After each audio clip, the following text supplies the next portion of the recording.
Hello, welcome back to another video. My name is Gemma, and today I'm very excited because I'm bringing you a different kind of video.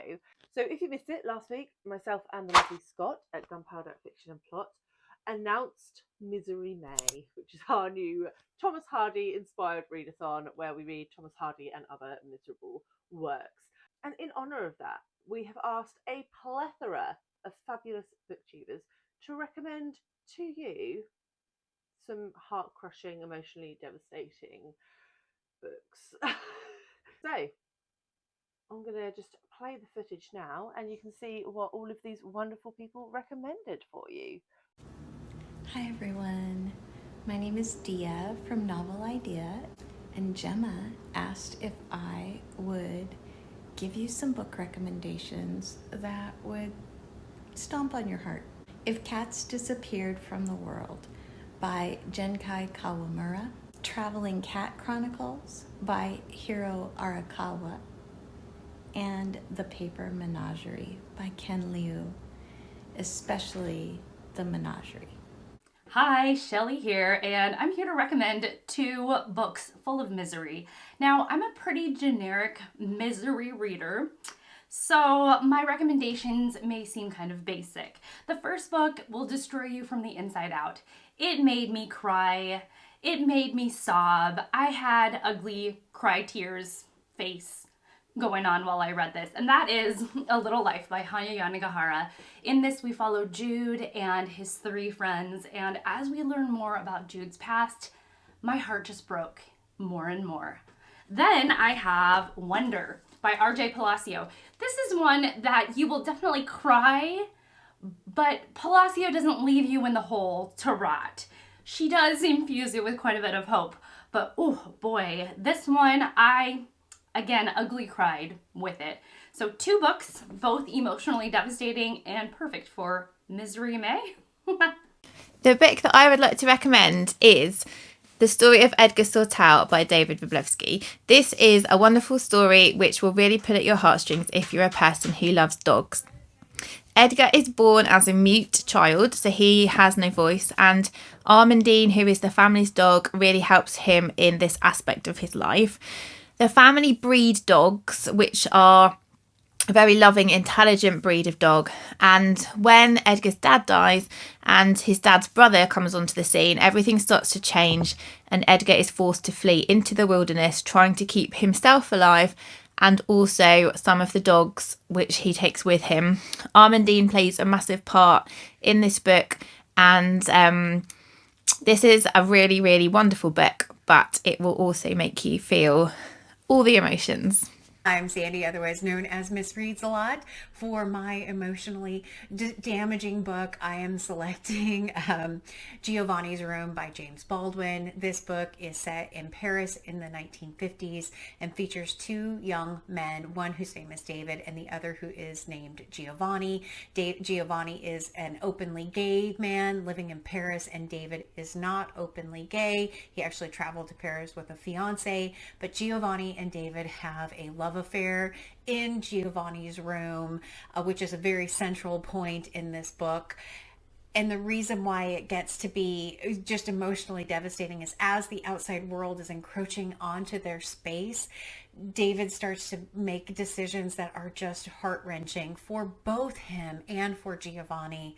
And then the end of the book, it just, I wanted to cry at the end. I wanted something more. I felt bad for both of them, but my heart broke for poor Giovanni. So yes, Giovanni's Room by James Baldwin. Hi everyone, I'm Alice from Alice and the Giant Bookshelf, and I'm very much looking forward to Misery May. And today my recommendation is the book that I think has probably destroyed me the most in my life, which was The Book Thief by Markus Zusak. This book is absolutely heartbreaking. I cried so hard at this book that I actually have since, when talking about this book, managed to cry just thinking about it. So it is very, very sad. It's the saddest book I've ever read. One of the best things about this book is that it is narrated by Death himself, and I absolutely loved that. I love the fact that this follows Liesel, who is a young girl in Germany in the Second World War, living with foster parents. Liesel is the eponymous book thief. This follows her through some of the books that she steals, and it is also a love letter to literacy and reading. This really, really brought home to me how tragic war is in all its forms. Just absolutely broke me. I loved all of the characters in this. If you are looking for a book that will smash your heart into a million pieces during Misery May, I highly recommend The Book Thief. The Death of Vivek by Akwaeki Emezi is one of my favourite books of recent years. It's an emotionally devastating but beautiful novel.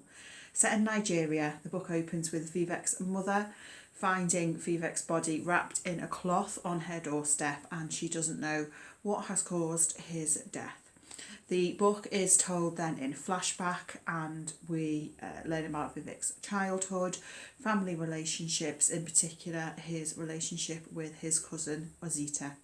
And then the story brings us up to the present day when the mystery of Vivek's death is finally revealed. The novel explores identity, belonging and love in all its forms. It's a fairly short novel, which I read in one sitting because I couldn't put it down and I absolutely sobbed. It is a heartbreaking story, but it is also full of love. Hi guys, it's Emily from Novelle Novels, and this is the book that I'm recommending for Misery May. It's The Four Winds by Kristen Hannah. This book emotionally destroyed me.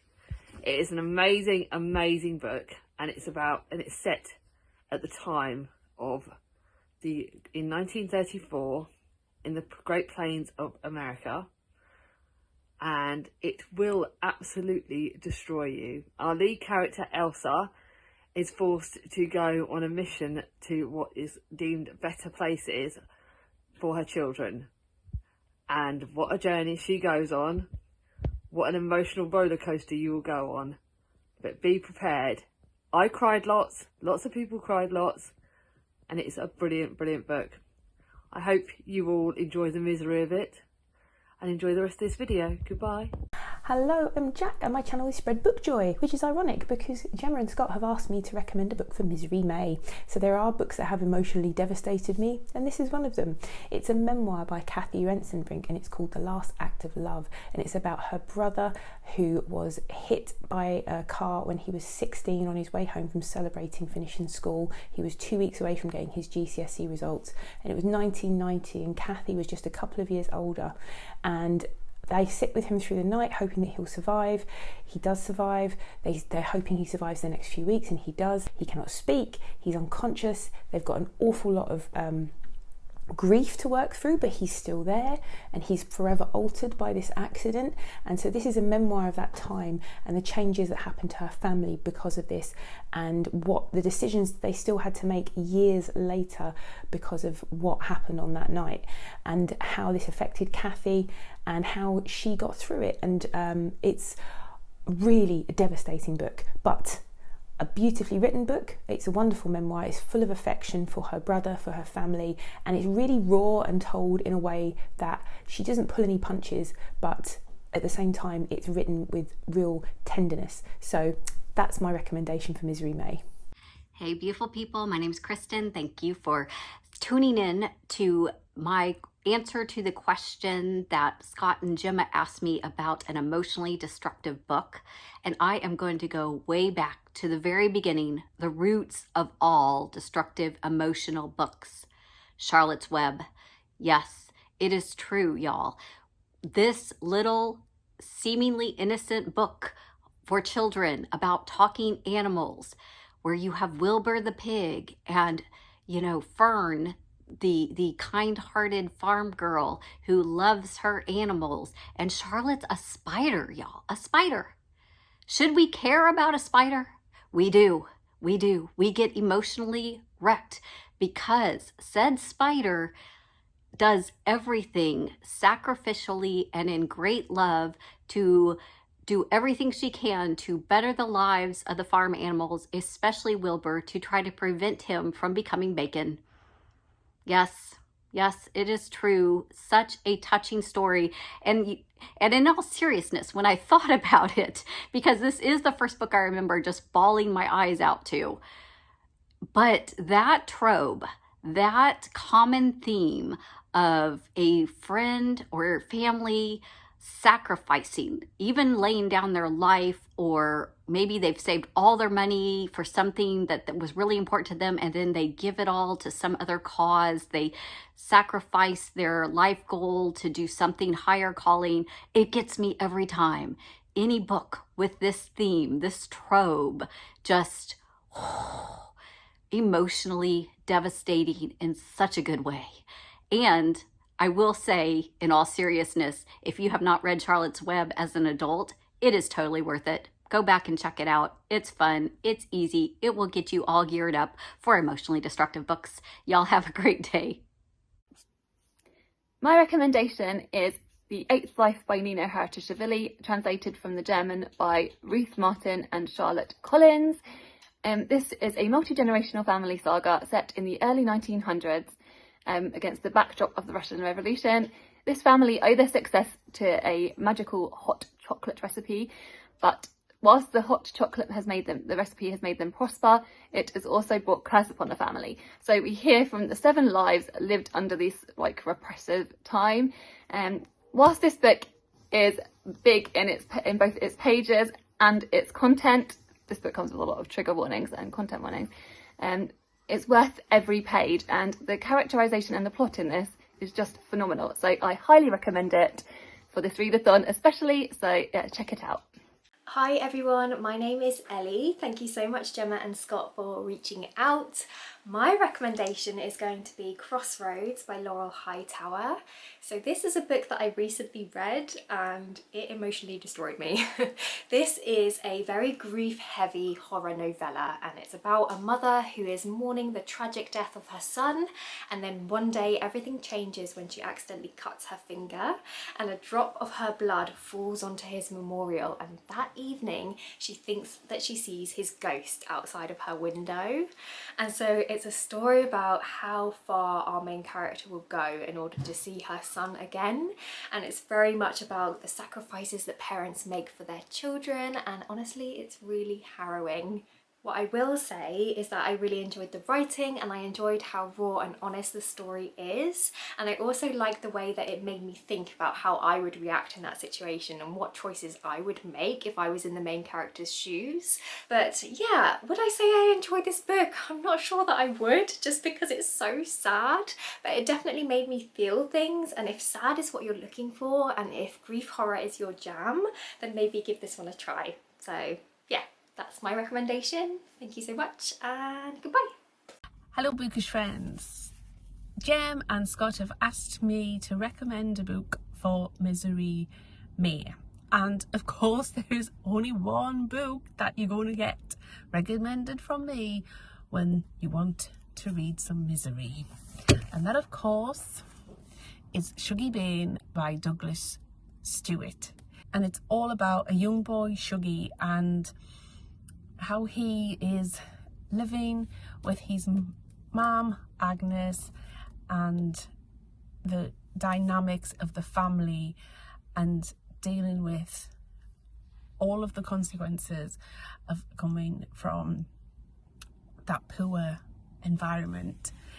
And the story really is about Shuggie, yes, but it's more about his mother Agnes, and her story is absolutely heartbreaking when you find out the things that she's gone through, her relationship with her parents and relationships that she's had in the past, and she's now raising 3 children.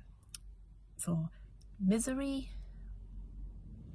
May, Shuggie Bain by Douglas Stewart. Hello, Heather here from Reading with a Vengeance. So you say you want to be emotionally eviscerated. I'm here to help. My recommendation for Misery May is My Sister's Keeper by Jodi Picoult. I picked a Jodi Picoult book because she's just on the forefront of my mind with all this book banning nonsense. Now, it's been a good 20 years since I read My Sister's Keeper, but my heart still aches when I think about it. This story is told from multiple perspectives, but it's centered around a teenager, Kate, who has leukemia, and her younger sister, Anna, who was conceived for the sole purpose of being able to be a donor to save Kate's life. But one summer, after years and years of many painful procedures, Anna decides to sue her parents for medical emancipation. And the story follows the whole family and their struggle with the fact that if Anna discontinues the treatment for Kate, Kate will die. This is a gripping, emotional story, and you're dealing with medical ethics and family responsibilities, and it all leads to this giant twist at the end. Now, if you saw the movie and you thought that ending was devastating, buckle up, because the movie ending is different from the book ending, and the book ending will tear your heart out. But that's not to say it isn't a 5-star read. It's a beautiful book. You're gonna love it, but make sure you have those tissues nearby. Hello everyone, Jolene here from Bookworm Adventure Girl. I was asked to share a book that falls into the cheerful category of miserable and emotionally destructive. And the timing couldn't be better because I am going to be putting out a video hopefully soon of some books that broke my heart. So I had a few books already on my mind to choose from. And for this, I wanted to choose one that I didn't think others would necessarily pick. So I'm going with Every Note Played by Lisa Genova. Lisa Genova is one of my all-time favorite authors. I've read everything she's written, and Every Note Played is one of my favorites of hers. So this is the story of Richard, who is diagnosed with ALS. And Richard is losing everything in his life. He's lost his marriage. With the diagnosis, he will lose his ability to play the piano, which is, not only his job, but it's like breathing air to him. So Lisa Genova does what she does best. She writes real life characters. I feel like I know each and every one of them. She writes about real life situations. Her books are always, they always have characters that have neurological diseases or disorders, because Lisa herself is a neuroscientist. And if you've ever cared for someone who is ill, then her stories will really capture you. She makes you care about the characters, and then she grabs your heart and rips it out. And I am always here for it. I will admit that I did shed a tear or two with this one. So if you are looking for an emotional ride, then I highly recommend Every Note Played by Lisa Genova. Hi there, I'm Sarah Freshley from Freshly Read Books, and I am here to recommend a book or two that is considered emotionally destructive. And boy, do I have some picks for you. So the most recent book that I've read that was emotionally destructive is A Fine Balance by Written Mystery.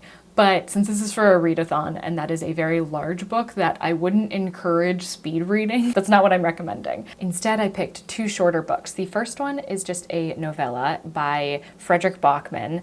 And if you're familiar with his works, then I feel like you probably know which one is the most devastating emotionally, which is And Every Morning the Walk Home Gets Longer and Longer. Like, the ratio of like pages to cry time has got to be just like off the charts with this one. But this is a short little novella about a boy and his grandfather who has Alzheimer's. I'm not going to say any more than that. That's all you need to know. And then the second one from Gabrielle Zevin, who you may know of because of Tomorrow and Tomorrow and Tomorrow, but I'm actually recommending her book, The Storied Life of A.J. Fikry.